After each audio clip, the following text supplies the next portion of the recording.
नमस्कार, मी Narendra Panditrao, Raghavendra fertilisers private limited या आमच्या यूट्यूब चॅनलवर आपलं स्वागत आहे।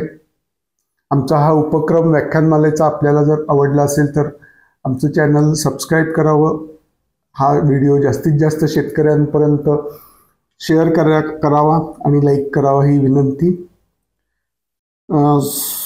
खत नियोजन, खतांची उचल कशी होते या भागामध्ये मागच्या भागात आपण नत्र नियोजन हा विषय बघितला। आता सगळ्यात महत्त्वाचा जो भाग आहे खतांच्या नियोजनामध्ये तो म्हणजे स्फुरद। स्फुरदाची गरज पिकाला काय आहे? जसं नत्र आणि व्हेजिटेटिव्ह ग्रोथ वाढते तसं स्फुरद हे पिकाला पांढऱ्या मुळांची वाढ होणे ह्याच्यासाठी स्फुरदाची नितांत गरज आहे। उत्पादन आपल्याला किती मिळालं ह्या पिकाने स्फुरद किती घेतला याच्यावर अवलंबून आहे। जेवढा स्फुरद जास्त तेवढं वजन जास्त, तेवढं उत्पादन जास्त, तेवढा पैसा जास्त। त्यामुळे स्फुरदाचं नियोजन फार विचारपूर्वक करणं फार गरजेचं आहे। स्फुरद नियोजन करताना एक गोष्ट लक्षात घेतली पाहिजे की स्फुरदासाठी आपण जी खतं वापरतो म्हणजे ते सिंगल सुपर फॉस्फेट ज्याच्यामध्ये 16% ते 14% स्फुरद असतो, DAP ज्याच्यामध्ये 46% स्फुरद असतो आणि 10-26-26 सारखे मिक्स खतं ज्याच्यात 16% स्फुरद असतो। समजा सिंगल सुपर फॉस्फेटच्या बॅगेमध्ये 16% स्फुरद असेल तर 50 किलोच्या एका बॅगेमध्ये साधारण 8 किलो स्फुरद असतो। आज महत्वाची गोष्ट आपल्याला कुठली बघायची की या 8 किलो पैकी स्फुरद पिकाला मिळतो किती? आज ज्या पद्धतीने आपल्या जमिनीचा ऱ्हास होत चाललाय आणि ज्या पद्धतीने आपल्या जमिनींचा आरोग्य खालावत चाललंय आणि जमिनीतला सेंद्रिय कर्ब कमी होत चाललाय, तर सेंद्रिय कर्ब जर आपला 0.2-0.3% असेल तर या 8 किलोतलं फक्त 20% एवढं स्फुरद पिकाला मिळतं आणि उर्वरित जे 80% आहे हे 80% स्फुरद हे जमिनीत तसंच पडून राहतं। याला स्फुरदाचे स्थिरीकरण असं म्हणतात आणि हा स्फुरदाचं स्थिरीकरण हा सध्या भारतीय शेतीला अत्यंत ज्वलंत पडलेला प्रश्न आहे की उत्पादन वाढवण्यासाठी स्फुरदाचं स्थिरीकरण कसं कमी करायचं। स्फुरदाचं स्थिरीकरण कसं होतं आणि का होतं मी अधिक तुम्हाला सांगतो की स्फुरद ऍक्च्युअल पिकाला कसा मिळतो। स्फुरदाची जी खतं आहेत DAP, सिंगल सुपर फॉस्फेट यासारखी, ह्याचं विघटन होण्यासाठी जो कालावधी लागतो, त्यांचा स्वयंपाक होण्यासाठी जो कालावधी लागतो तो साधारण 28 दिवस एवढा आहे।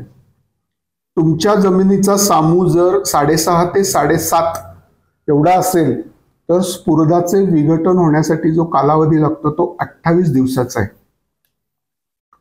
विघटन झालं म्हणजे तो स्फुरद मिळाला का नाही हे आपण मी अगदी सोप्या भाषेत सांगायचा प्रयत्न करतो। सुरुवातीला काय होतं, जमिनीमध्ये जे सूक्ष्म जीवाणू आहेत जे थोडेफार आहेत त्याच्यामुळं त्या स्फुरदाचं विघटन होतं।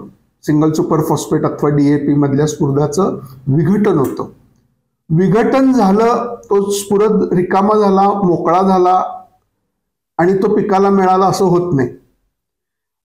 जोपर्यंत स्फुरद रिकामा झालेला स्फुरद जमिनीमधल्या ह्युमसला, ऑर्गॅनिक कार्बनचं शास्त्रीय नाव आपण ह्युमस असं म्हणू, जमिनीत असणाऱ्या ह्युमसला जेव्हा चिकटतो त्याचं रूपांतर ऑर्गॅनिक ऍसिडमध्ये होतं, फॉस्फोह्युमिक कॉम्प्लेक्समध्ये त्याचं रूपांतर होतं, तेव्हाच तो पिकाला घेता येतो। ही गोष्ट खूप समजून नीट घेतली पाहिजे की विघटन झालं म्हणजे स्फुरद मिळाला का नाही। स्फुरदाचं विघटन होऊन तो जेव्हा त्याचं ऑर्गॅनिक ऍसिडमध्ये रूपांतर होतं तेव्हाच तो पिकाला उचलता येतो। आता आपल्या जमिनीचं जर आपण प्रमाण बघितलं की समजा त्याच्यात 100 कण आहेत, 100 त्यातले 20 ह्युमस आहेत आपला, आणि बाकीचे सगळे कॅल्शियम आहेत, जमिनीत मोठ्या प्रमाणावर कॅल्शियम आहे. तेव्हा जेव्हा तो स्फुरद विघटित होतो त्यातला 10-15% जो ह्युमस आपल्या जमिनीत त्याला चिकटतो, राहिलेला सगळा स्फुरद चिकटतो कॅल्शियमला. जो ह्युमसला चिकटला तो पिकाने उचलला, जो कॅल्शियमला चिकटला तो वर्षानुवर्ष तसाच तिथं पडून राहतो. जेव्हा तुम्ही खोडवा काढता तेव्हा तुम्हाला नांगरताना पांढरी खतं टाकलेली तशीच दिसतात. विशेषतः कपाशीला रिंगण पद्धतीने खतं टाकतात, कपाशी काढताना सुद्धा ते रिंगण तसंच असतं. म्हणजे स्फुरदाचं स्थिरीकरण झालेलं आहे, पिकाला तो मिळालाच नाही. ह्याच्यासाठी आपल्या जमिनीमध्ये सेंद्रिय कर्ब जास्तीत जास्त असणं खूप आवश्यक आहे. या प्रश्नावर जवळजवळ मी गेले 20 वर्ष अभ्यास करतोय, स्फुरदाचे स्थिरीकरण. ह्याला पर्याय म्हणून आम्ही वृंदावन फॉस नावाचं खत तयार केलेलं आहे की जो स्फुरद ह्युमस सोबतच आहे, ऑर्गॅनिक मॅटर सोबतच आहे. आपण जर स्फुरदाचं नियोजन वृंदावन फॉसने केलं तर तो स्फुरद आपल्या जमिनीला, आपल्या पिकांना उपलब्ध होऊ शकतो. याच्यावर आपण नंतर डिटेल बोलणार आहोत. पण आत्ता स्फुरद जर आपल्याला रासायनिक खतातून टाकायचं झाला तर आपल्या जमिनीत सेंद्रिय कर्ब असणं गरजेचं आहे, ह्युमस असणं गरजेचं आहे, तरच स्फुरद आपल्या पिकांना उपलब्ध होतो.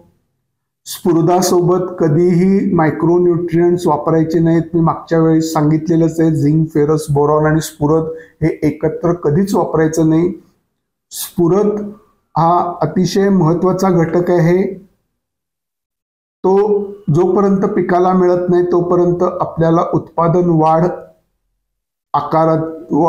आकाराची वाढ किंवा पैसे उत्पादन या अर्थी मिळणार नाहीत. त्यामुळे स्फुरद नियोजन हा खूप महत्वाचा विषय आहे, त्याच्याकडे आपण नीट लक्ष दिलं पाहिजे. जास्तीत जास्त स्फुरद पिकांनी घेतला पाहिजे. यासाठी आपण एकतर जमिनीतला सेंद्रिय कर्ब वाढवू शकता जास्तीत जास्त ऑर्गॅनिक मॅटर टाकून, अथवा सेंद्रिय खतासोबत म्हणजे असणारा जो स्फुरद आहे, म्हणजे ज्याला आमचं वृंदावन फॉस असं म्हणतो आम्ही, या वृंदावन फॉस मधून जर आपण स्फुरद नियोजन केलं तर खूप जास्त फायदा होऊ शकतो आणि आपल्याला उत्पादन वाढ मिळू शकतं. फॉस बद्दल सांगायचं झालं, आमच्या वृंदावन फॉस बद्दल, तर मी साधारण 20 वर्ष एकाच खतावर काम करतोय, वृंदावन फॉस. आणि वृंदावन फॉस सुरुवातीला आम्ही 2000 काही साली वगैरे बनवलं होतं. त्यावेळी बऱ्याच अडचणी आल्या होत्या. त्या अडचणींवर मात करून आम्ही हळूहळू ते प्रॉडक्ट डेव्हलप केलं. म्हणजे सांगायला हरकत नाही की एकदा आम्ही वृंदावन फॉसची 2002-03 सालात वगैरे बेळगावला बटाट्यावर ट्रायल घेतली होती. आणि बटाट्यावर जेव्हा ट्रायल घेतली तेव्हा आम्हाला म्हणजे निम्म्या प्लॉटवर रासायनिक खतं वापरली, निम्म्या प्लॉटवर वृंदावन फॉस वापरलं.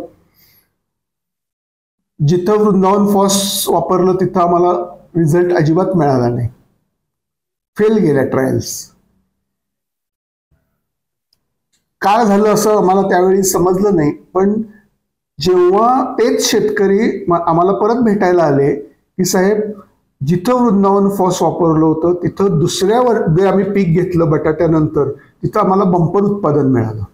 तेव्हा आम्हाला असं लक्षात आलं की वृंदावन फॉस मधला स्फुरद आहे तो पिकाला उपलब्ध होण्यासाठी अधिक कालावधी लागतो, स्लो रिलीज आहे.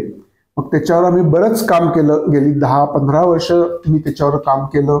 तो वृंदावन रॉक फॉस्फेट मधला स्फुरद ताबडतोब उपलब्ध होण्यासाठी त्याच्यात डेव्हलपमेंट करत नेल्या आणि स्फुरदाचं एक अतिशय चांगलं खत आम्ही विकसित केलं, जे रासायनिक खताना म्हणजे सिंगल सुपर फॉस्फेट DAP अथवा 10-26-26 मधला 26 स्फुरद, रासायनिक खतातला स्फुरद, ह्याला पूर्णपणे पर्याय आहे, स्वस्त आहे आणि त्याच्यामुळे जमिनी खराब होत नाहीत. त्यामुळे स्फुरदाचं नियोजन जर आपल्याला करायचं असेल, उत्पादन वाढ घ्यायची असेल, तर एक तर आपल्याला जमिनीतला सेंद्रिय कर्ब वाढवायला पाहिजे, ज्यामुळं स्फुरदाचं स्थिरीकरण होणार नाही, अथवा स्फुरदाचं नियोजन हे वृंदावन फॉस या आमच्या सेंद्रिय फॉस्फरस खतातून करणं आवश्यक आहे, तरच आपल्याला उत्पादन वाढ मिळू शकते. नंतर मी अजून एक कन्सेप्ट सांगणार आहे.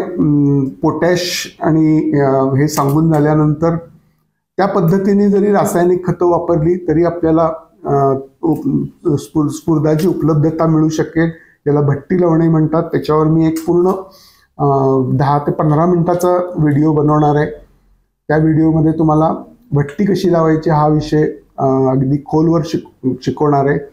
आज स्फुरदासाठी इथंच थांबतो, पण स्फुरद नियोजन अतिशय महत्त्वाचा भाग आहे उत्पादन वाढीतलं, एवढं मी परत एकदा सांगतो.